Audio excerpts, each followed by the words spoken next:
Good morning. আজকে morning ব্রেকফাস্টে নিয়েছি ড্রাই ফ্রুটস আর এখানে অনেক রকমের মিক্সিং সিডস আছে আর তার সঙ্গে বানাবো ছাতুর শরবত।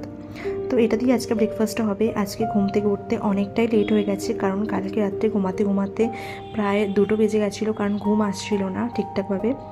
তো সকালে ঘুম থেকে উঠতে পারছিলাম না। আমাদের বাড়িতে যে মাসি আছে, যে মেয়ের আছে আমাদের, ও মানে সে যখন বেলটা মেরেছে তারপরেই ঘুমটা ভেঙেছে।